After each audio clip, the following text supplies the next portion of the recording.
Hello, everyone. Welcome to Dial the Gates, the Stargate Oral History Project, episode 170. My name is David Reed. Thank you so much for tuning in. We have FailWhale34, YouTuber extraordinaire, who is known for his rewatches. He is going to be joining us in just a moment. Before we get started, though, with that, if you enjoy Stargate, and you want to see more content like this continue to grow on YouTube, it would mean a great deal to me if you click the like button. It makes a difference with YouTube and will help the help the show continue to grow. Please also consider sharing this video with a Stargate friend. And if you want to get notified about future episodes, click the subscribe icon. And giving the bell icon a click will notify you the moment a new video drops, and you'll get my notifications of any last-minute guest changes. And clips from this live stream will be released over the course of the next few days on the Dial the Gate YouTube channel. As this is a live stream, I do have my guest live with me, so if you have any questions for him, get them over to the mods, and the mods will get the questions over to me for the second half of the show.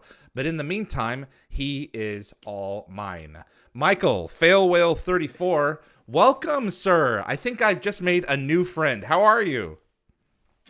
I'm doing well. How's it going, David? Thanks for having me on first and foremost. I really love the intro to this episode. It was amazing. Super awesome. Well, thank you for all of your content that you have been putting out here for the past, decade or so now, and making Stargate a next the next thing that you're working on. This is a big deal for this community because, a lot of Stargate fans, we feel like we're some of the blackest sheep in the sci-fi community, and it's nice to see it get some love from other, significant players in the YouTube space. So thank you for agreeing to come on. So. Oh, no, dude, of course, man. I saw your email and I was, I looked at it and I said, hey, man, I'd love to. Well, I'm really scared of like scam emails, but I could obviously tell right away you weren't. And I was like, hey, like, why not? I'm done SG1 at this point now, in my current watch along. So I was like, why not come on to one of the community podcasts that's doing good for the space and chat. So, well, I appreciate it. How long? Let me back up. What's the story behind the name of your channel? Okay, so the channel is called FailWhale34. I know it sounds really random and weird, because it is. So I don't mean to date myself, but I actually came out the year SG1 was released. So I'm a 97 lad myself. And when I was, I think 2000, it might have been 2009. I think Twitter had just come out, and even though they have a lot of bird imagery for the website, obviously, when the page overloaded, they had the notorious, page of fail whale would pop up. A whale would come up and it would say, "Sorry, page can't load," whatever. So exactly. So I'm like, that is just the funniest thing 12-year-old me thought. So I said, why don't I just, I'm making an Xbox Live gamer tag for the very first time. I'm like, hey man, my buddy, like, what should I name it? And he's like, why don't you put it, that funny thing from the other day, Fail Whale. I said, brilliant. So that's how Fail Whale just became my like gamer tag online and on name for a while. And Paul Pierce was my favorite basketball player at the time. So FailWhale34 that's just like, you can probably find like my Roblox account, like it's probably still there. That's funny. That's, I mean, it's what works, and it's the things that that stick with us. I have an old tag going from way back that I'm not even gonna bring up, but I mean, it's not appropriate to Stargate, but whatever works for you and makes your presence unique, is what makes it work. So what has it been like growing this channel for the past 12 years now? It's been an interesting journey, honestly. I think I've had the account for 12 years, like I said, but I think I would say probably give or take around like 8 years I've been actually like making videos since like March 2015. It's been a crazy journey, honestly, David. Like I started it off, my friend in grade 12, my best friend, who's also a YouTuber as well. He's doing much better than me. His name's Team Samurai X1. You guys can check him out. He's a Yu-Gi-Oh guy. He sat me down in the 12th grade. We're in the library, we're about to graduate. He's like, hey, Michael, like, I'm doing this YouTube thing. I think he had maybe like 10,000 subscribers at the time. Mhm. And my mind was blown. I was like, oh my God, this is insane. Like, you've been my best friend for the past 2 years. And I thought you just played Yu-Gi-Oh for fun. Like, I didn't think you were doing a thing with it. And he's like, hey, look, I think you're, really funny. You have charisma. You really like comic books at the time. I was really into like Marvel Now and, just generally that kind of stuff. And he's like, you're passionate about it, like The Walking Dead. Why don't you just talk about it on the channel? So I kind of naively was just like, yo, you know what? Let's do it. And then from that point on, I was just like committed. I'm like, all right, I'm just going to make YouTube videos. So I kind of did. I made my first review back in March, I think 2015. It was terrible. Don't watch it. It's so bad. It's We all have to start somewhere. You should see episode 1 of this No, show. Half of it doesn't work. well, I'm gonna have to check it out. So then I tried a comic book review. I'm like, this is awkward and clunky, and I'm like, I don't know if this is gonna work. And then it was like till the fall of that year, The Walking Dead. I was like really, really passionate about it. So I started doing like episode reviews for the spin-off show called Fear the Walking Dead. No sci-fi, I guess, really, up until that point. And then reactions was a totally like not even the intent. Like that was just sort of a thing that I just sort of like, why don't I? Like I had really big reactions just like when I watch a lot of stuff that I'm passionate about. So Jessica Jones was coming out, and I'm like, why don't I just watch this new Netflix show? So that was the very first reaction I think I've ever done, and then from there it was kind of just history. Wow. Well, it's so many of us entertainment watchers would like to say to ourselves, wouldn't it be nice to just sit around and shoot the crap and make a little pocket money off of this? And there's a handful of us who have been privileged to take our passions and share them with people who are kind enough to watch along with us and give us a click and tune in because they find that there is something that is worthwhile about the content that's being produced. And so I myself, I have just tried this out for the first time with another channel, Wormhole Extremists, that a couple of my friends and I are doing while we're actually doing full-length commentaries. And it's going to probably stay a small channel for a long time because it's just us. The privilege of doing something with Dial the Gate is to bring other people in who people are interested in watching, not watching me. But you've managed to make a career of people tuning in and watching your reactions to things because they like your take specifically. And that's really cool. Thank you. I know it's an interesting thing, honestly. Sometimes I'm like, it's surreal. I love it. It's a surreal thing for sure. Sometimes like I think I'm like it's really cool, and I'm like really fortunate and blessed to that the thing that I started 8 years ago is like what I'm doing now, which is awesome. And I like get to explore. I think one of the cool aspects of it too, is getting to explore sort of what I've been doing the past 3 years is exploring older shows, such as Stargate. We'll dive into it obviously. That I had absolutely not even an inkling of context to what this thing is. And sort of just diving in head first, not knowing anything, and getting to explore that for the first time. And I think there's a lot of fun in seeing something with a new set of eyes, maybe somebody a little bit younger, again, different set of experiences commenting on these things. So that's one of the things I think people might enjoy and I enjoy doing. And well. I mean, you made the comment, you're as old as SG1 is. So, I mean, that's a very interesting perspective where you're actually going in now as an adult and seeing a lot of this stuff for the first time. Who did someone mention Stargate to you as a suggestion? How did you discover the franchise? What order did you see any of this stuff for the first time? And why did you decide to bank a huge section of your channel on this property, Live or Die? For sure. Okay.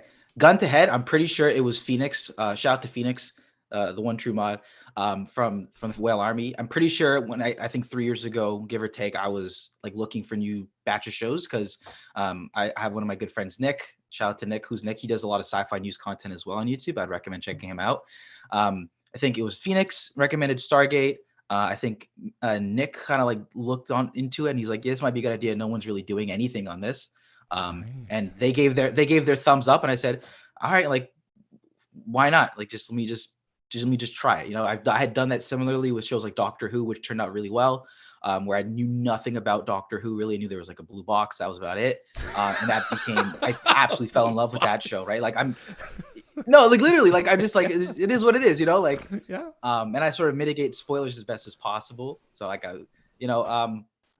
So that's how it worked for Doctor Who. So I'm like, okay, let me try sci-fi. Let me try stuff like Buffy the Vampire Slayer. I think I did a few shows at the time. And I'm really glad I did, because the first, I'm gonna be honest, the first couple episodes were rough, emancipation, right? But They are rough. as you, for sure, but even through that, I just like to experience it for what it is. And, as you go through it, I mean, I think Stargate is such a unique series. From my limited experiences, I just absolutely loved it. And I'm sure if you guys see some of my reactions, like you really fall in love with the characters, the overarching narrative. It's such a unique sci-fi show, I think, in comparison to some of the other stuff I've seen. So I Yeah. sort of, that's kind of how I took a shot on it, I'd say. I am a Star Trek fan first and foremost. It is the first thing that I, other than public television like Mr. Rogers and Sesame Street, that I remember watching and absorbing. Kirk and Spock and Picard and Riker. And if you take a look at a show like The Next Generation, for the first few episodes, those characters aren't really working. I mean, they're kind of working, but they're not really on their feet yet for a little while. And for SG-1, Atlantis, and Universe, I will say, from the get-go, those characters are largely fully functioning. And I think it's one of the reasons why I was drawn into it as quickly as I was, because there's something happening there where it's like, this is just magic that's working on the screen, and I'm buying the world and the story that I'm being told, because you have to buy a certain amount of it. We've all been there where it's like, this is a stretch, but not with Stargate, not so much. Is that, do you feel similar? Yeah, I would say, and also just for context, David, my current watch along in the series is I'm completed SG-1 over on the Patreon channel. And we're at season 4. I think I'm going to watch episodes 12 and 13 today. So anything above from that, limited knowledge, I'm not clocked in. So you're not going to hear spoilers from me. I'm just telling you, like, for Universe, it's consistent in terms of the characterization. For sure. I would say so, exactly. And like that's I think something super unique about Stargate from my experience. It's like, yeah, you start off, you don't know any of these characters. Who's this Jack guy? What's his background? Like, he had a family, X, Y, and Z. Who's this alien guy named Teal'c? Like, what? But as it gets along and you get through seasons 2, 3, you start beating, Apophis is falling down, and there's the replicators, and then there's a black hole, and then and then Daniel leaves, then he comes back. It's like, right, you start to really build up this larger universe. And I think a common thing that I've loved in some of like the jokes on the channel is like, where's the technology? It took them 6 seasons to really get things going. I was begging. I said, guys, where's the firepower? The Tok'ra, we're depending on the Tok'ra. We're like, where's our defenses? We're gonna get bodied by the Goa'uld. And it was really fun again, I guess, to see that progression and the character building. I think, it takes its time for sure, because like the suits from Washington will come down and say, especially with the amazing performance of Ronnie Cox as Kinsey, show me the money. We're giving you all these assets and we're getting nothing from it. I mean, we're making friends with some Bronze Age people. How nice is that? But I mean, billions of dollars have been spent on this program, and it's finally, when we get into season 6, we get spaceships. It's like, okay, I think we've now turned a corner. So.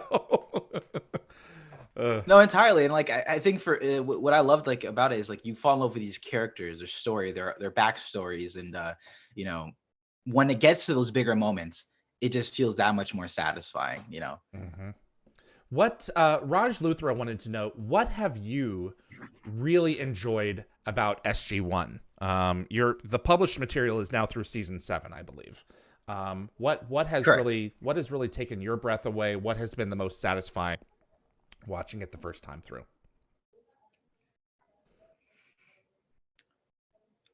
I think the most satisfying thing about watching SG-1, from my personal experience, if I'm talking just like for me, is getting to experiencing it with all of you guys, the SG34, the Patreon gang.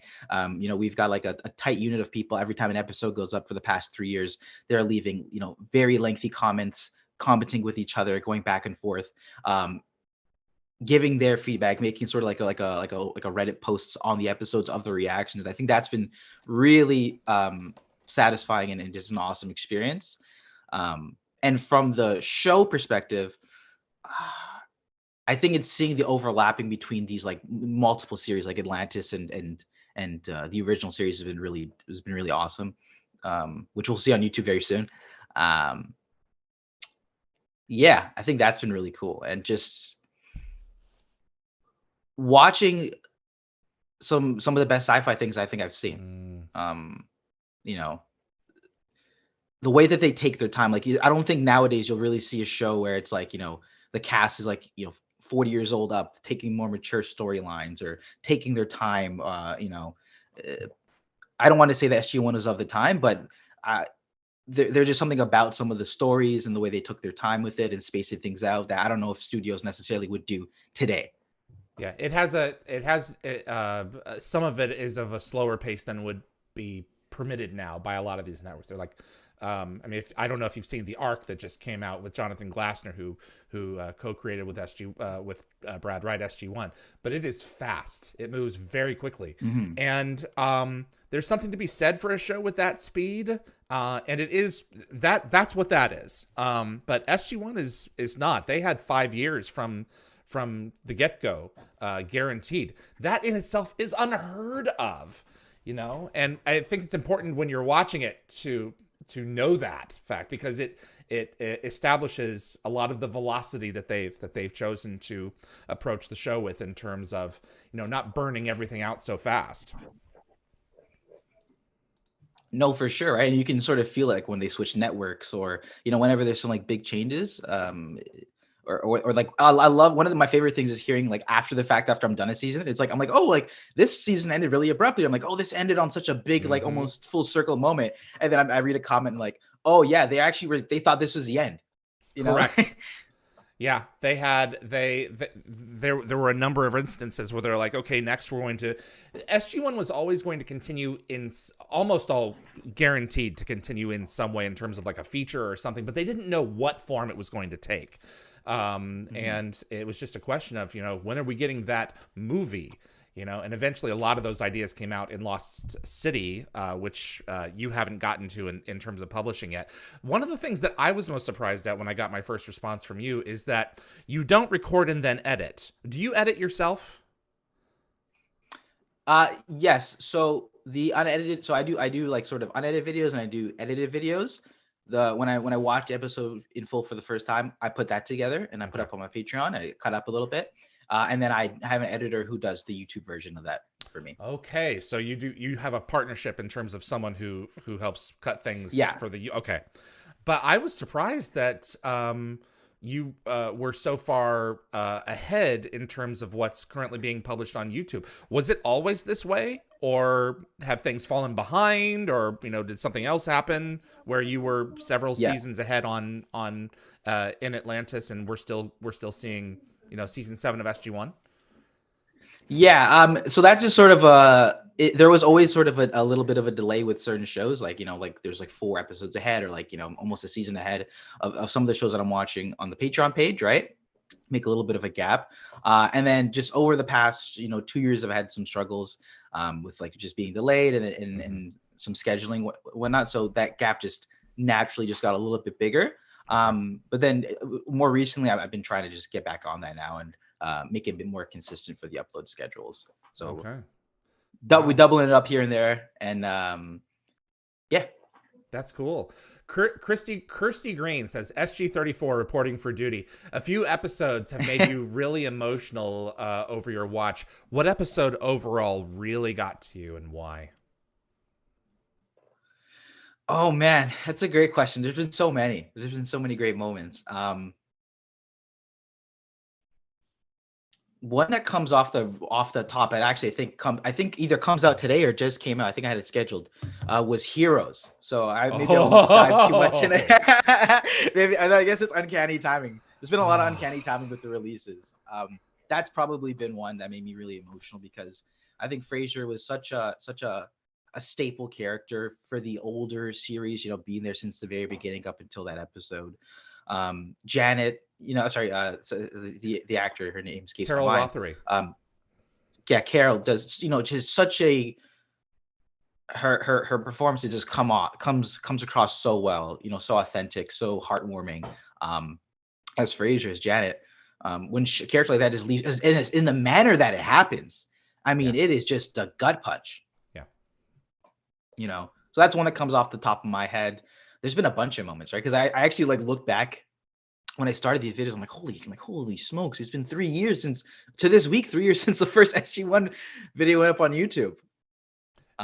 Were you spoiled about Frasier's death, or was that did you receive that as intended? Received it as intended, right? Wow. Like just keep it very tight to the chest. I'm not really searching up stuff on socials like that. The mods are, they tell me, what, like here's kind of like a schedule, what to check out. So shout out to SG34. You guys have been, just really amazing about that. I think of some of the older season stuff too, I really enjoyed. Like, I'm just firing off the head. Like some of the Daniel episodes, like the addiction episode, that one really spoke to me. Michael Shanks is like one of my, I'm like the biggest Shanks guy. Like, I love Shanks. I love Ben. We'll talk about Ben after. We'll talk about Ben Browder. That's yeah, my guy. No. Shanks. Yeah, that's my dog. Daniel's the heart and soul of the show. There's plenty who will argue with me, but I think so. Yeah, so I'd say the addiction episode really shook me. I think that was a particular standout to me as well. Yeah. Need. How about you, David? I'd love to hear what, like, maybe some stuff from SG1 maybe. Absolutely. So I saw the show in first run syndication, and then discovered the feature film the day after I saw the pilot. I knew what Stargate was, but I didn't ever watch it. And this first run syndication of Children of the Gods was what made me fall in love with it. And then I watched the movie, and then I subscribed to Showtime and watched season 1 and season 2 concurrently. So a lot of stuff was spoiled for me. And unfortunately, like, the death of Janet was spoiled in advance because I was on Gate World at the time and doing a lot of work with Darren, making the site possible. And those things just come out. And it's disappointing being that close to it because you don't get the experience as intended. Where you can pick up a relatively obscure sci-fi series off the shelf and start watching it for your YouTube channel, and staying away because this stuff isn't populating in your news feed for the first time because it's not brand new anymore. But when Daniel died, that episode hit me so hard. I watched it with I didn't watch a lot of Stargate with my family, but I watched that one with them, and that was, I walked away from that episode feeling like I had lost a relative. When he ascends with Oma and goes through that gate, and it was like, what's the show going to look like? We know that at that point I think we knew at that point that Sci-Fi had picked up the series, but what's going to happen? That was a big deal. And, Heroes, even knowing in advance what was happening with Janet, that was a big deal to watch as well. So. Yeah, no, I mean, the Daniel, like, oh my God, that was such a, like, the reactions for that portion too, from my own experience, are so crazy because I'm like, Daniel's my dog, like, I love him too. And when he goes, it's like, okay, maybe this is fake. I'm always like, maybe it's a curveball. You never know. Maybe they're messing around. But the way they commit to that radiation plot, at the very beginning of the episode, it's a lethal dose. They just say, oh, that's what it is. Then I love how it connects to a character like Jonas, his people, and how it's him sacrificing himself, and he's just sort of calm about it. There's something so beautiful, not knowing what happens after the fact, and this could be the end of Daniel Jackson. It's super powerful. So I totally see what you mean there. So you were rewatching, never knowing that Daniel was going to come back to the show? No, I'm like, well, here's Jonas. Like, wow. I'm like, okay. In all of the artwork and Arc of Truth and Continuum, you managed to steer clear of that. That's pretty extraordinary. No, that's what makes it so unique. And so I guess I'll tie back into this for the later stuff. I'm watching a jumble of shows, right? So when I started back 3 years ago, 2 years ago, maybe a little bit after Stargate, people are really petitioning for Farscape. So I'm like, okay, I'll make the extra time. Let's watch some from Farscape. So I fell in love with Farscape, completely isolated from watching Stargate while watching them concurrently. Yep. So I'm watching Farscape. I'm watching Stargate, not knowing that two of these characters are going to end up towards the end of the run in the same show that I'm watching as well. So when I watched the episode 200, like that joke hits, it lands extra hard, you know. And that's something that I think is so unique and special about this, the super hyper niche of, you know, the SG34 gang and people who watch my content with along with me together on the Patreon fam. It's like that's such a unique experience that, like, when you start looking, it's like, you know, to yeah. Anyway, like, how do you keep from?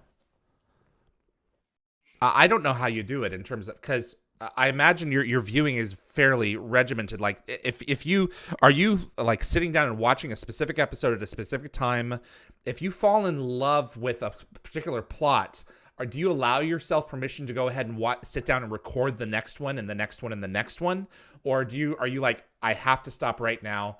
There's production that is involved in this. I have to get to these other things that I have to do, because you are watching and for entertainment, but also it is a job at the same time. It has become that through the Patreon and everything else. Yeah, for sure.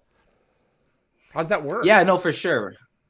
Yeah. So pretty much like scheduling is my demon. You know, I've been struggling with that for sure. But it's like, yeah, like I have like try and keep an X amount of shows I watch in rotation. And sometimes I'll do double bubble. So if it's like a 2-parter, a lot of the times I'll watch the first half, but I'm like, okay, we got to watch the second one. If I didn't know in advance. But in terms of like sitting down and watching multiple, I've got like a capacity for, because like you said, it is like a job at the same time, but I have like a threshold of how much content I can record a day. So I sort of am like, okay, if I'm watching, like today I'm watching, for example, God, he has a schedule. Like I just finished Buffy and Angel season 4. Wow. 21 and 22. So I got that up over the past day or two. And I watched Buffy episode 7x20. So I got that up. And then today I'm probably going to be watching Peacekeeper's War Part 2 and then SGA 12 and 13. Right. And then so I also have like, yeah, I'm on the last leg. I put the first half up of Peacekeeper's War maybe a week ago or like a couple days ago. So finishing that up. Man, that's a lot to keep. Do you mind me asking, is this your full-time gig? Do you have anything else on the side? This is my current like what I've been doing. I was in school at University of Toronto for journalism when shortly after that story about talking to my friend in the library at the 12th grade. So I used to work at the Boys and Girls Club, helping youth for a couple of years. Wow. I was doing the journalism school, I was doing the YouTube, and I'm like, I think I'll just like stop doing the Boys and Girls Club stuff. It's been a while, and I'll just put the extra 3 hours for like bus fare and like lunch. I'll put that into making more YouTube videos. So I just kind of been doing that since I graduated. I've been doing this as well. I have other hobbies and like interests as well that I sort of been expanding on too, like over the past couple of years. But yeah, YouTube's my main job. That's awesome. Good for you. Nicole Rodriguez Galdo asks when was the, Hi, Nicole. Nicole's actually one of my wormhole extremists. When was Let's go. Right? When was the first moment? Also, go ahead. Sorry. No, I was just gonna say shout out. I'm looking at the chat right now. I don't have 2 screens. Let's say shout out to Steph. That's I'm pretty sure that's Steph from the Patreon fam, as well as Reese. I didn't realize Reese was one of your mods. Yes, he's in your loop as well. Okay. Wow. Okay, it's a small fandom in some cases. Steph is new, so hello to Steph. I have not seen her before. I apologize if she's been on before, but I don't recognize that name. So yeah, and a big welcome to FailWhale's audience as well in joining us. Nicole wanted to know, if I can get back to the screen. There we go. When was really the moment that you realized that Stargate was, you know, worth putting your time and energy into for, you know, the next several years in terms of one of the things that was going to move forward with your programming? What was the do you recall like the pivot moment where it was like, this is great, this is worth investing in 350 hours of my time minimum? Yeah. I'm sorry. To be honest, like once like we were on board and we watched like the first episode, I usually just start getting into it. And then I actually start to like really like the show. And I have a bad habit back then, and I've gotten better at it now, where it's like if I'm overcommitted, I'm learning now, okay, maybe I'll stop, or maybe I'll try something new and stuff like that. And at the time, honestly, I'm just like, I'm just gonna keep going with it. It wasn't getting that many views, I think, off the rip. I think it took maybe like a season for it to really start to pick up. Or like that tight community. I think just kind of off the rip, I just sort of kept doing it, and I'm really started to fall in like love with those characters. Like some of those earlier Jack episodes are really great. I don't think there's any moment where I'm like I'm gonna stop watching it, partially because of just how I operated, but also too because I just really enjoyed the show pretty quickly. I'm curious, do you have any kind of like ripcord or parachute protocol in place for your show where if you're getting into something and it just falls off and it's like, I'm sorry, I'm not enjoying this program anymore, I'm going to pull out of this? Or do you commit yourself to finishing it regardless of its quality? I commit to a fault because that's something that I've done before. There's definitely been times where I'm like, even from like a YouTube perspective, it's like from a business perspective, it's like, okay, this gets no views. I'm dedicating this much time. I see. And that was a struggle that I had because I'm like, yeah, because people are enjoying this content, they're paying for it. And I committed to this and I'm already pretty deep. So like that was a personal struggle I really had, was like man, I could go like really deep into it. It's like I had like so many points where I'm just like, oh, I'm like, I know what I should do. It's like I should probably cut one of these two shows, release my schedule a little bit, ease my mind a bit. You know, yes, I'm going to disappoint a couple people, but this is probably the better for a whole. And I never really, I think, did that too much, and just more recently I have. Like I think some of those YouTube shows, I think like Angel, I think even Farscape, X-Files, those are stuff that I was committing resources to editing and putting up, not to get the most views. Not that it's all about views, but it kind of is too. But it's not. It's for my case, it doesn't really work like that. Yeah. Right. And it's like then there's a sense of like, okay, virality and then growth, right? So those are a lot of things to consider, and then also just like I said, bandwidth, right? Right. So it's a weird balance of all those things to keep in mind. One of the things that I've really found, you and I have very different goals in terms of the channels that we make. I don't have a Patreon. I personally am never going to. It's part and parcel. The nature of the beast is that I have guests on. And I'm not going to charge fans to get access to the guests, largely because I don't believe in that, and I have no problem with people who do, especially because it's you and you are the brand. Whereas with Dial the Gate, I'm only the facilitator of the people who come on and join me, and one of the mechanisms of that is getting this content to everyone globally and for free. And I'm often bringing people on who I want to interview, whereas a lot of the people who are watching just want to see the actors. And I'm really interested in getting people on who have been involved in the nuts and bolts of the show, who, I mean, you just may see over the end credits, but I'm doing it with the purpose that even though it's not going to be something that a lot of people are going to watch immediately, this is legacy content that's going to exist in this online space for the next several years, and it will accumulate views as we move into the future. 100%. And I was going to say, I actually want to give you your flowers, because I think what you're doing here is absolutely awesome for that specific reason, right? You're providing, sustenance to a community for the series that's been over for over 10 plus years now, right? But there are, they're still building these are still actors who are working, who have fond memories, maybe things weren't as documented that you can sort of reflect on with them and flesh out, and people can go look at over the years and find something really cool, right? So I think it's awesome that you're doing that, and providing for the community. Well, I appreciate that, and I think that the fact of the matter is, like your case in point, new generations of people are finding the show. Not just necessarily 100%. People who weren't alive then, but new generations of fans who are now coming along to this content and discovering it for the first time in streaming and these other platforms that didn't know about it before. And I think that it's important that people like you and I both create content that later on in the future, people will discover that aren't around to discover it yet, or who haven't found the show yet. And I think that that's one of the cool things about YouTube. I don't think YouTube is going to be the be all and end all forever.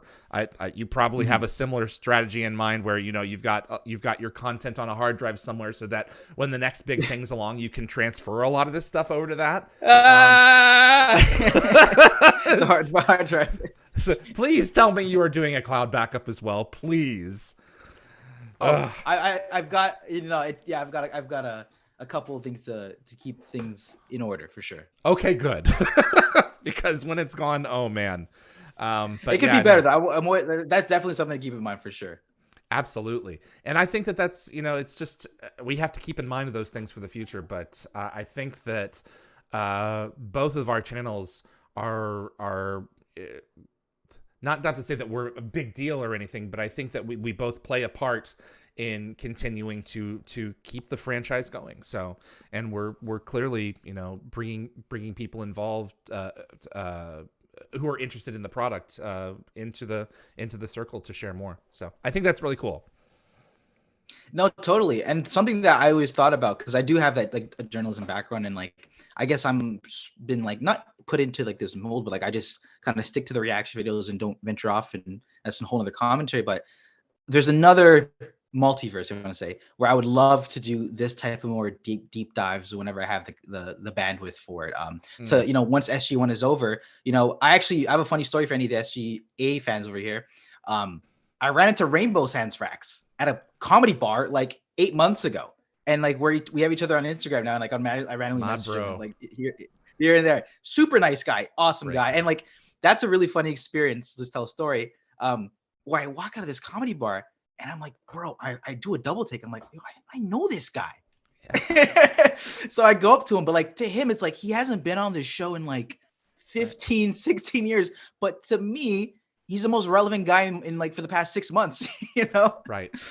Exactly. So I just went up to say, I said, hey man, I'm like, it's not gonna make any sense, but like I love what you do, and like I loved your character. And I didn't even know at the time, like he got replaced by Jason Momoa. Like I didn't know at that point, So like that's like such a unique experience there too. And so I forgot the main point I was gonna say. I just blanked. Well, we come across these people in opportunities that we don't expect, and doing interviews and stuff like exactly. Yeah, I was gonna say I'd love to do like an interview with him one time. We talked about maybe having him on to do like a reaction or something, but I think his story was done at that point. Or interviewing characters like or creators of the show in context of the videos. It's like, hey, like I just watched your entire show front to back for the past 3 years. I would love to have you on to just speak with you candidly, similar to this. Absolutely. Or even like what we're doing right now, Yeah, absolutely.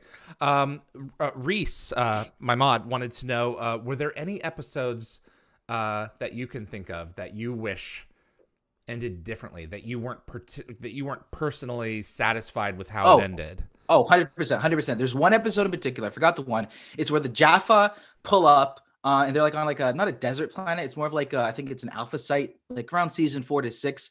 And it was the war episode where they had the characters on like a preparing for a fight or a battle sequence. And I think they got invaded by the Goa'uld. If anybody remembers in chat, it just ended abruptly. It just ended like so abruptly. It was just the like, one with Apophis's image being placed in the sky at the end? Yeah, that episode. Rules of engagement. Rules of engagement. Yeah, season 3. I was like, oh, I'm vibing with this. See, was it maybe season 3? I'm like, I'm vibing with this, blah, blah, blah. And it just ends. Yeah. And like Colonel O'Neill, he is much loved by Apophis. Right. Yeah. I'm just like, I'm like, what next? Like, what are we going to do? Like, this could lead to something. And it's just like, end. That's the thing about the Stargate episodes that I will say. There are rarely what they call tags. The climax hits and then it's over. My episode, I have to say, I have one. I don't wish it ended differently, but I wish there was more of it. Was in Last Stand when Elliot is given the symbiote poison and we hear the Jaffa warriors marching toward him, and then it fades to black, and it's like, seriously, that's how it ends? I want more. And Summit and Last Stand for a long time were my favorite like 2-parter for a long time. And it's one of those where it's like you have to go back and go, and you'll see this in season 1 of Stargate Universe. There is an episode where it's like, that's it. And it's like, oh, I don't need any more information. If I think about it, the story has been given to me and I'm being invited in my mind to tell what happens next. So the writers, they trust their audience to follow them. And sometimes you want more and you're just not going to get it. So no, totally. And I think a lot of the times the show does it really well. I think there's like very few times where I'm like, I don't know if I would have done that. But again, who the fuck am I, right? Sorry to swear. No, you're fine. I think one also too, now that you mention it, is this is more of like a guilty pleasure. I find Apophis to be such a funny villain and such a great character. I love the actor as well. Peter Williams. His story where this guy's kicking around as long as he can, and he ends in the replicator going into the moon. I think there was totally an opportunity. I say this on the channel. You can go back and watch the videos. There is a missed opportunity, and if they ever bring back Stargate, bring back a replicator Apophis. I think that would have been, especially once you end up doing that later on, like that. I think there was a room. Maybe they had kicked him too many times at that point. But I think that could have been a perfect, plot at some point. Did you see Arc of Truth and Continuum? Did you watch them? Not Continuum. I've seen Arc of Truth. So you've not seen Continuum yet. Are you planning on watching it? No, not yet. Yeah, we have like a whole list schedule? of things. So I think I'm finishing season 4 of SGA, season 5, episode 1, and then it's the film. Well, you know what? That's interesting because yes, that was retconned as being when Continuum takes place. So that's perfect. So I'm assuming someone told you to do that because shout out to Phoenix and shout out to Sheppard. In the SG34, yeah, they're those guys are absolutely amazing. That's it was Sam was it was just it's interesting in the story how that works. So I almost did it, but I stopped myself. It's not like vital. Shout out to Dark Soul, by the way. Shout out to Smith. Stargate definitely respected the intelligent future. I think so too. Yeah, I definitely say that as well. Absolutely. And it's fun to go back and watch it in the order in which the writers created, because it wasn't originally intended that way, but it's perfectly serviceable in that way in terms of the timeline, and it works. So Dan Ben, have you watched Andromeda or heard of it? Several Stargate actors have been on it and vice versa. No, but I think I might have remember reading a comment of somebody recommending me that show, and I think, is Amanda Tapping in that? That sounds like she was in that. I don't know if Amanda is in it. Michael is in it, and Lexa, his wife, is in it as well, who played Carolyn Lamb. Cool. So Lexa is the AI for the ship. So cool. And that's where they actually met. So was Andromeda. I've not watched Andromeda. My Kevin Sorbo is Hercules. So, but I know there's a lot of people who do love that show. The ship is a cool design. So. Let's see here. Nicole also wanted to say thank you so much for bringing more attention to Stargate as a new fan.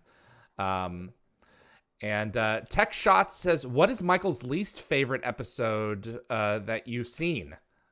What episode really grinded your gears? Or is there more than one? There's certainly, I certainly have them.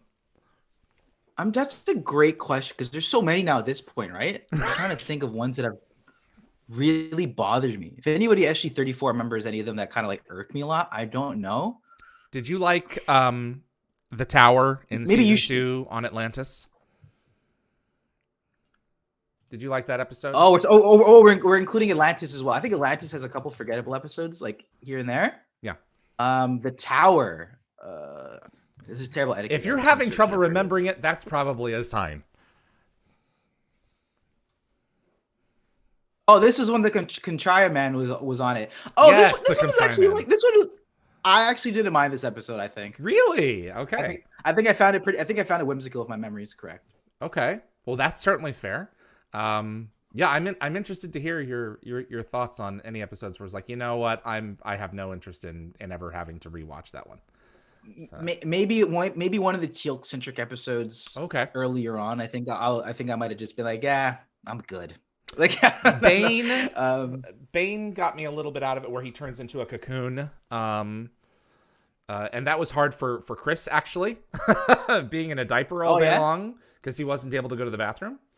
But yeah, there's a couple in there for sure. One of the things that I have to wonder about you is that when you're watching an episode that you're not getting into, but the fans are kind of expecting you to be excited about certain things, how do you play it? I mean, if any of the gangs here, I mean, I feel as if I'm pretty like honest about like my reactions to episodes. If I don't like something, I'll say I don't like it. I'll be like, it was okay, or like I think they could have done this better. Or you can even see it on my face. I'm sort of like a little dull at moments. Mm-hmm. But I also do find a lot of enjoyment in seeing things. I feel like you have to watch things that are not great, and you have to find things that are great to have a balanced understanding what you like and what you don't like. And I can also find a lot of joy in things that maybe aren't the best, but I'll still find 1 or 2 moments that I like, or I'll find something just absolutely hilarious in some bad episodes that make me like them. I know that it kind of sounds like I'm trying to be like, I think every episode's great, but I've definitely said like I did not like this episode. I think that or redundant, or yeah, there. X, Y, and Z. When you have 350 hours, there's going to be a couple of clunkers. They can't all be home runs, and that's one of the things that always irked me over at Gate World when the show was airing, and we would have our poll launch after the episode, and it was 1 to 10.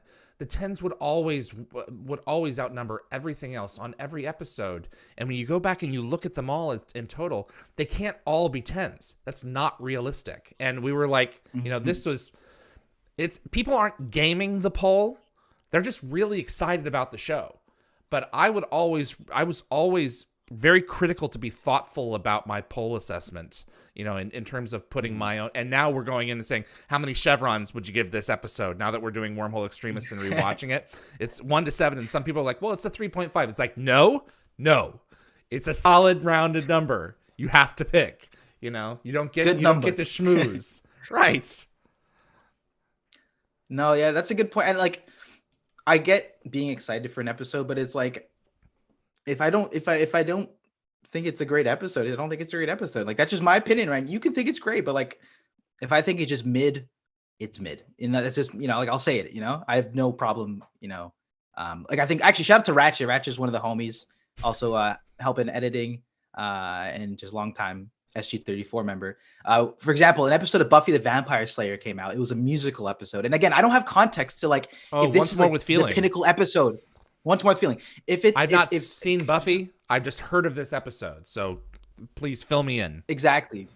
So this is apparently one of the like most prestigious episodes in the show. And because I'm watching this isolated, right? Like I come into my room and I just watch shows and I post them for my community. Like that's just kind of like how it kind of works.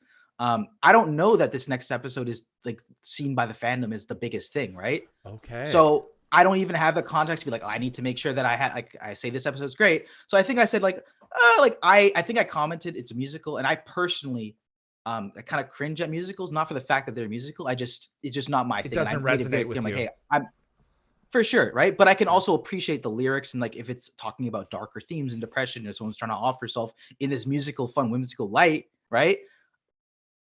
I acknowledged that and I commented on after, but I'm like, I think this is like pretty cool from a technical standpoint to make an episode about a musical. Like that's really great. But I'm like, I thought it was a pretty good episode, but I didn't say it was a 10 out of 10, like maybe a lot of the other fandom did. And I think when I put it on YouTube, I got pretty flamed on it. Cause you weren't as excited as everyone else was. Kind of. Yeah. I think that was the consensus. So then I kind of clarified it, and I kind of like, I think the next episode I said, hey guys, just to make it clear, like I liked the episode. I just didn't think it was the greatest thing. I didn't think it was like, a sliced bread. Yeah, exactly. But then I can also appreciate something from like from a technical standpoint, like to make a story entire, like that's objectively, I'd say that's an amazing feat. So I can appreciate that. But just because of that, I'm not going to say like, I think this is sliced bread. Right. Exactly. Well, yeah, watching online communities evolve over the years, because I'm going to turn 40 this year, so I've been doing bulletin boards, through Gate World since 2000. Watching the mob mentality evolve, they really do like to like if you aren't in lockstep on a certain number of things, particularly like an episode that is revered by a lot of people, they'll come after you. And it's like, this is just my opinion. Imagine, like I can't, God forbid if I said Window of Opportunity was garbage. God forbid if I said that. Right. Obviously, it was a great episode, right? Yeah, I guess you could say I looked at your prior staff in the background. They'd probably try and give her meet to Origin. They'd probably try and give her. Well, I mean, it's I like, for instance, I don't think the Ori were the best aspect of the show, but they're certainly a component, and I think that I really genuinely think that diversity of opinion is the spice of life, and I'm not going to come after anyone for saying otherwise. And to watch certain people who are like, no, you must think like me. It's like, okay, come on, man. A, it's a show. B, come on. So, but I mean, people are going to like what they like. And often, they, especially when I'm going to talk with you a little bit here about future Stargate, what you would like to see. But a lot of them really only want what they've seen before, and they're not interested in anything new because they're afraid it's going to be tainted by X, Y, or Z, or it's not going to have A, B, or C in it. And it's just wild. David, I got a question for you, actually. Sure. I know that MGM has sort of been in the loop with Stargate. That's kind of like the most that I know about a new show. I don't know where things leave off or whatever. So maybe keep any comments to that to an extreme minimum. How do you think Stargate would work present day if they wanted to bring it back? You think, like, would you go for a reboot, continuation, or X, Y, and Z? Like, what are your thoughts on that? What would I want to do, or what do I think that MGM and Amazon are going to do? Maybe what do you think they would do if they're like, if Jeffy B says, all right, here's 100 M's, do what you want. Brad, bring either Brad and the gang. I don't think they're going to go for Brad. I think they're going to reboot it. I think that everything that I've been seeing and everything that we've been watching in terms of the news coming down the pike is that they are very interested in fresh artists for new titles. If you were going to try to do something like that with Star Wars or Star Trek, the fans would run you out of the room. And there are people who would be like, well, you can't do that because these properties are revered in such a way that you can't just press a refresh button on it without giving without establishing in the plot a device to explain why, such as with JJ's, it opens up with an alternate timeline excuse. I don't think that Stargate is given that level of reverence, and I frankly don't think that they'll care. I think that they're going to wipe it clean and start over.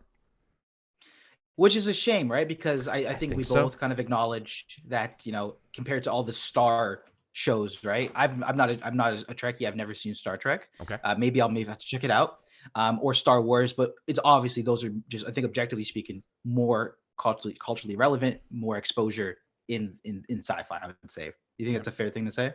Yep. So like, I can see why they feel like they wouldn't need to do any of that stuff. Maybe if they would say the numbers aren't there, which sucks because there's such great lore, deep history connections, universe building of 20 years or whatever for Stargate and all these different spin-offs, that maybe they could do something really cool. But then I can also see on another point, maybe they want to just start something from ground zero and maybe redo a new story. But maybe there's a path to do both of those things. I don't know. I hope so. I think that Amazon is looking at the fan base of the Stargate franchise, and they're seeing how small it is, and frankly, probably irrelevant it is to the larger discussion of what's going to be whenever they decide to move on it, a multi-million-dollar project. And I think that they're going to want to free up their hands and do something fresh. Will I watch it? Absolutely. Would I prefer Brad Wright to be involved? Absolutely. Is he going to be involved? Every day I think it's less and less likely. So it's they're I don't know. I don't know any of those guys personally, or even like having done a deep dive. I think one of them's from Toronto, either Joseph or Brad. Malazzi is in Toronto. Brad, I don't know where Brad is right now. he's he is MIA, guys. He's no, he is, but I don't know where he is. So I haven't spoken with him in a while. Yeah. So. Which, like, now that you mentioned, I'm in Toronto, so like maybe like when I'm all said and done, maybe I'll like, hey, Joe, you should hook up with Joe. I bet he'll have lunch with you. He's a good guy. So for sure, he's been known to do that from time to time. Absolutely. Gate Gabber wanted to know, do you sometimes feel like you're missing in jokes or references because you're watching so long after the shows originally have aired that certain cultural references are falling through? Do you research the time period the shows have aired, or just watch cold and see if the stories hold up? Yeah, honestly, it's pretty much the cold. shout out to again the Patreon fam, SG34. Any of the like, I guess some of the tidbits of like, oh, like, did you know Chris Judd had this thought of this episode, or like, for example, I think when 9/11 happened, a reason why Chris Judd was missing for those one episodes. So like, I get some of these tidbits that might be on forum boards through people commenting on them, and I read those comments. So like, that's why I kind of know a bit of those information bits. So, but like in terms of like, oh, like movie references, yeah, a lot of them probably over my head. Some of them, or some of Jack's references, maybe here and there. But yeah. I'm curious, is there anything from Stargate that you've been accidentally spoiled on at all? That come off the top of my head, honestly, no, they've been pretty great. Wow. Honestly, that is awesome. Wow. That's crazy to me. I mean, just I guess because I'm I'm watching Better Call Saul. I'm finally getting into the 5th season, and I'm scrolling through my feed on my phone, and a picture comes up of certain characters that are in color and certain characters that are in black and white, and underneath it says these people are dead now, and it's like. Well, that's the thing with like, a lot of the online, like fandoms nowadays. I don't know. I'm not really on socials for like my, I guess, like you can see I didn't tweet for like 2 years. Like I used to have like a lot of anxiety about that kind of stuff as well. And I'm just like, I would rather not bother. But then I'm like, okay, also when it comes to like, I guess, marketing, being more plugged in and stuff. Right. Exposure of your channel. Yeah. For sure. Right. And I guess I've done that maybe to a detriment at points. And I'm obviously trying to pivot and, get into like a new gear. And yeah, Okay. Lockwatcher wanted to know, have you seen Brad Wright's Travelers series at all? Are you aware of Travelers? No, I'm not familiar. Is that a newer sci-fi show by Brad? Yes, well, it's one that he did after Stargate, and it ran for 3 seasons. So it's lower key in terms of visual effects and everything else. I think it was produced on a lower budget, but it is great science fiction, and I would definitely add to your list of considerations, because unfortunately it got canceled, so the story didn't get to wrap. But it's almost like an act 1 of a 3-act play. It's a very self-contained act 1. So there is some self-contained stuff there, even though we're missing, it ended too early. But it's a good show. For sure. Yeah. I wonder if like there'd be ways for because there's like obviously so much great sci-fi that could be made. But again, a lot of it's depending on studio giving you the money and all this stuff. Yeah. If they could just like raise ways to get like great shows done would be so awesome, But absolutely, yeah. There's I am really interested to see what you how you think about the ending for Atlantis, what you think about so you're in the second half of season 4 of Atlantis now. I just finished. The last episode I saw was actually one of the biggest space battles in the entire show. It's the one where it's a 2-parter. The All My Sins Remembered. Yeah, dude. And Atlantis really is in such a great pocket that we're in right now on the Patreon fam. It's like Rodney's on his A game, his sister is getting involved. We've got the Wraith, his real sister, working together along his real. Yeah, again, that's such a great little tidbit, like. So right now the show's I think in a great sprint. It's interesting. There is one moment in all of Atlantis where my jaw genuinely dropped, and it only dropped because I was always exposed to a lot of these spoilers in advance, but it was at the end of Be All My Sins Remembered, the secret character reveal at the end of that, and I was with a group of fans at the time who were working on the Stargate Worlds video game. We were in production of that, and I had them all over because our commercial was being shown in that premiere episode. It had been after a break that the show had come back, and when that character is revealed at the end of that episode, everyone was freaking out, and it was so cool to. It's like, oh, now I get. This is what it's like to be genuinely surprised. No, totally, man. It's that's what honestly one of the best parts I think of doing these reactions is like whenever those moments do come, it's like holy smokes, Stargate's definitely had a lot of those moments. I think one night that you mentioned it, dude, I love when Sheppard just goes into his I call it like dark Sheppard, like when he goes just like straight like psycho, or like not psycho is the right word, just like cold Sheppard. Mhm. I think one of those moments was what in the first season of SGA when he just like kills like 50 people when the base is under siege using the gate. Like that was he thinks Weir is gruesome. dead and he's gone off the deep end. He's gone bye-bye.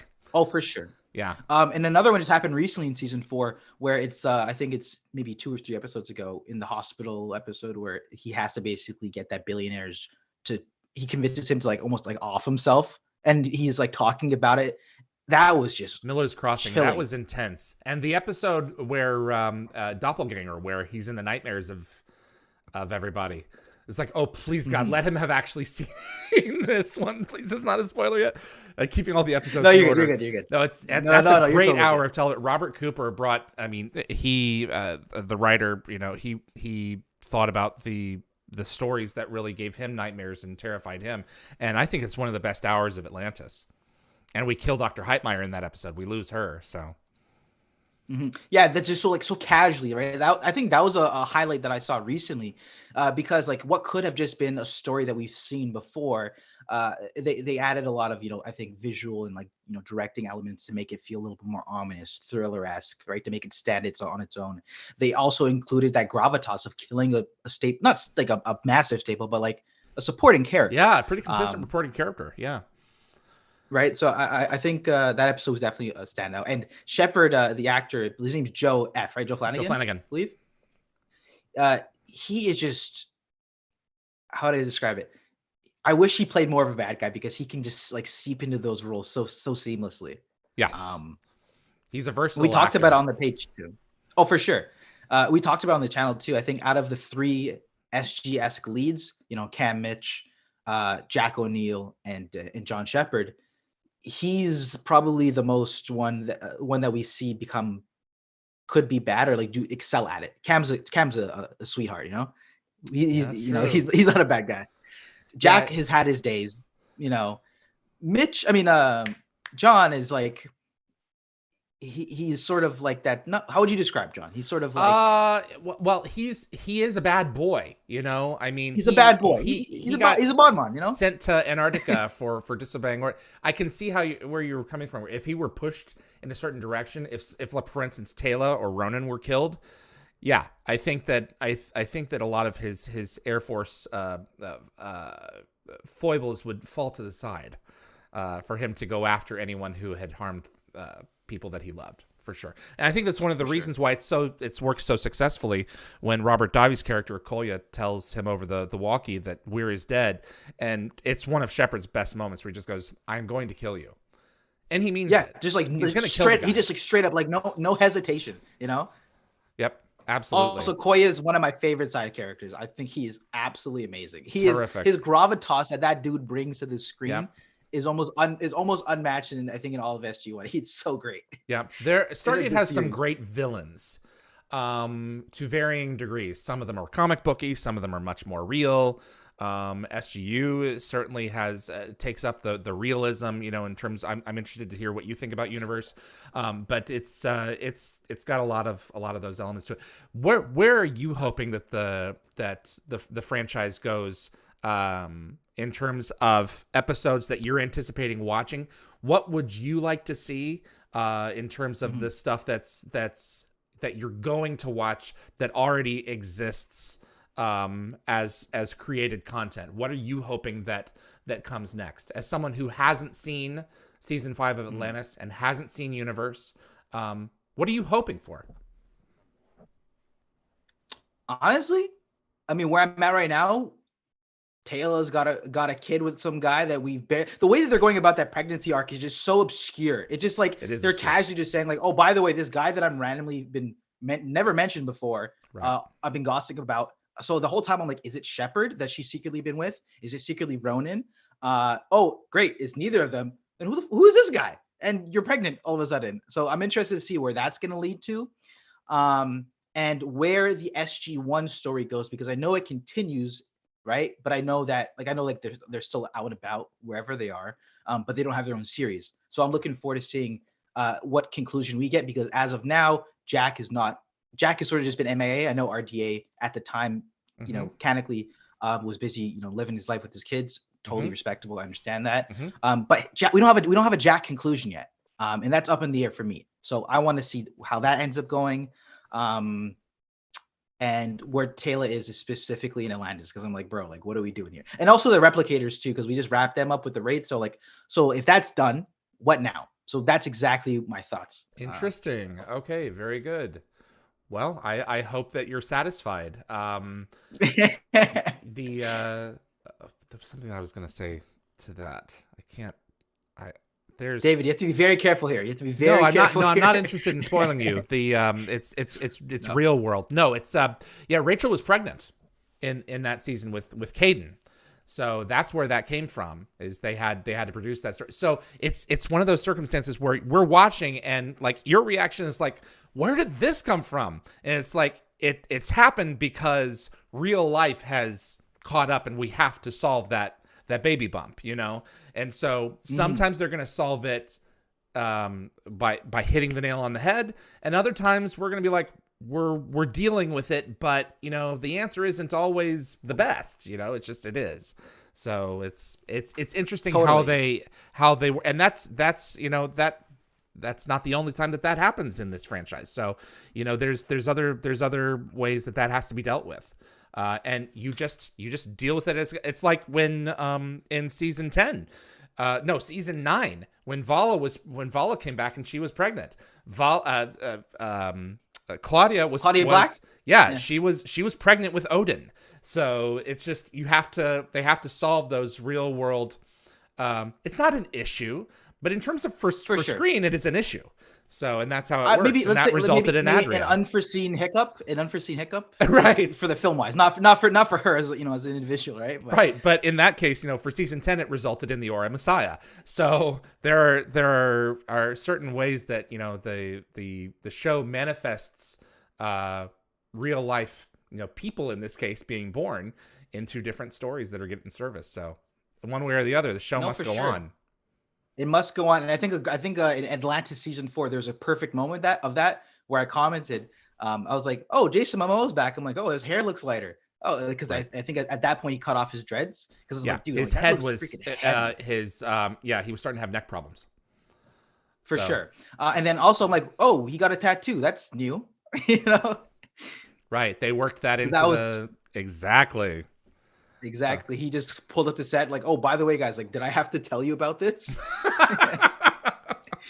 Yeah, I think that's awesome. The things that they have to do to incorporate elements like that into the show, so that they don't have to keep on, for instance, applying makeup to his arm for the rest of the show or never getting him wet.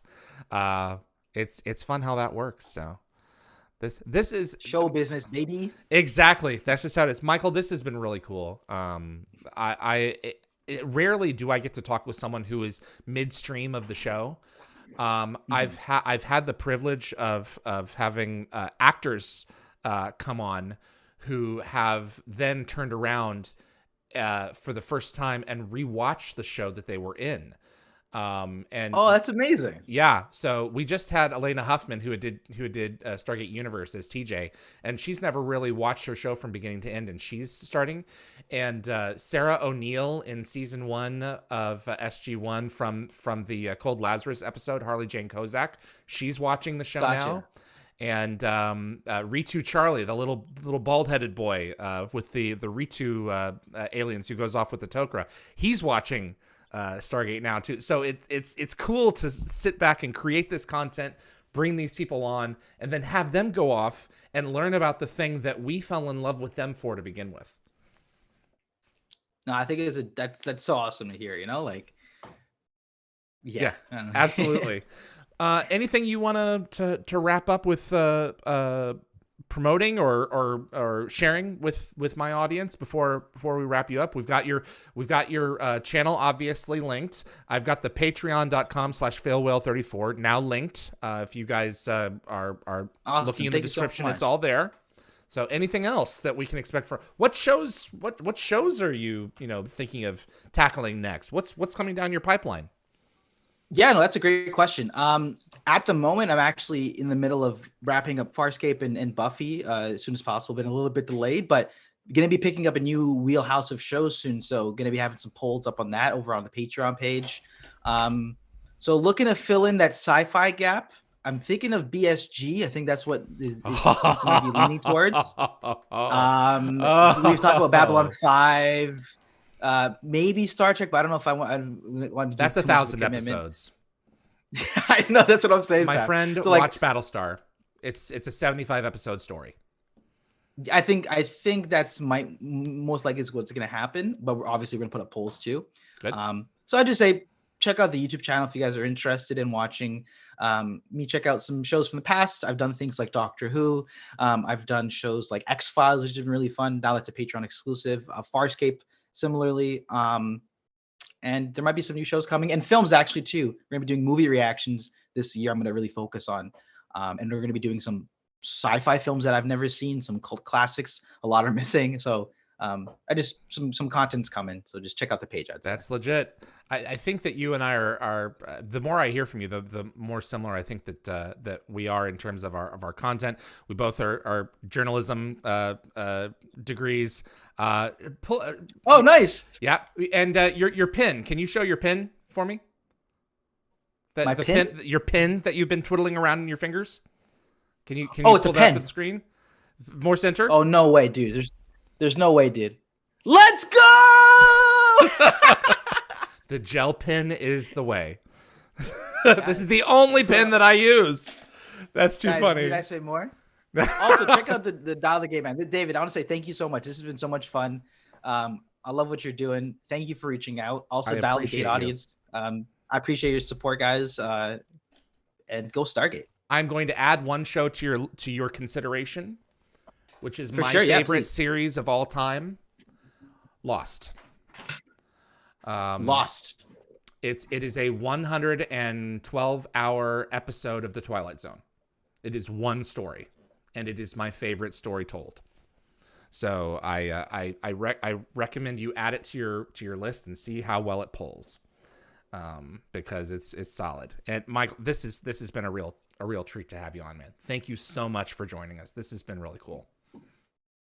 No worries, David. Thank you so much again for the opportunity. Absolutely, sir. All right. I'm going to go ahead and wrap this up, and I will be in touch. All right. Take care of yourself, man. Chevron 7.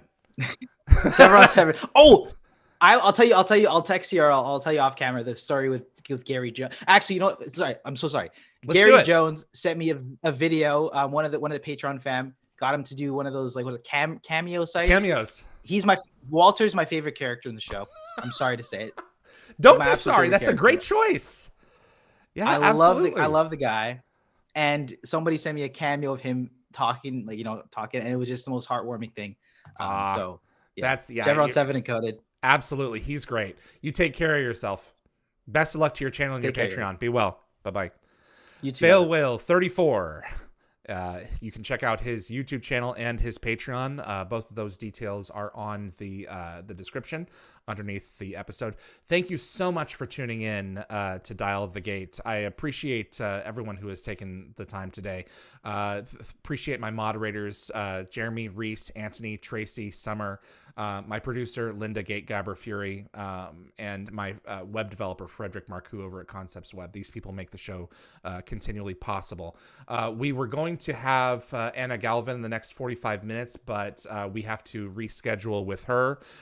So in terms of what's coming up next here, John Delancey is joining us this Wednesday, February the 15th, for a midweek episode at 11 a.m. Pacific time. He's going to talk about Frank Simmons on Stargate SG-1. We'll also be talking about Q and his time on Breaking Bad, his production with Alien Voices with Leonard Nimoy.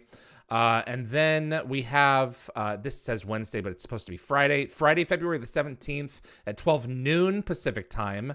Man, I need a copy editor. Fan-made Lego Stargate sets. That's going to be premiering at 12 noon Pacific time. We invited a few of the people who have made Lego Stargate sets on. Bonnie Bartlett is going to be joining us Saturday the 18th of February at 10 a.m. to discuss her book, Middle of the Rainbow. You can click on it there and get yourself a copy. And she's going to be sharing some more stories with us for her time in SG-1 and her episode Prisoners as Linnea. Tor Valenza, writer and senior story editor for Stargate SG-1, Tor Alexander Valenza, joining us Wednesday, February the 22nd at 12 noon Pacific time. He wrote episodes such as Ergo, so it's going to be a lot of fun to have him. And Glynis Davies, who played Catherine Langford in 1969 and Eli's mother in Stargate Universe, is going to be joining us Saturday, February the 25th at 12 noon Pacific time. Tomorrow, we're bringing you politics and Within the Serpent's Grasp for Stargate's Wormhole Extremist rewatch. And then next Wednesday, February the 15th, and this is just after we have John Delancey, a midweek movie. We're going to be doing Alien. We have John at 11 a.m. Pacific time. I'm actually going to be moving this to 1 o'clock Pacific time for Alien. And then the February the 19th, The Serpent's Lair. And you can continue to read from there. That's what we've got. Thank you so much for tuning in. I appreciate everyone who's joined us and continuing to make the show and the channel what it is.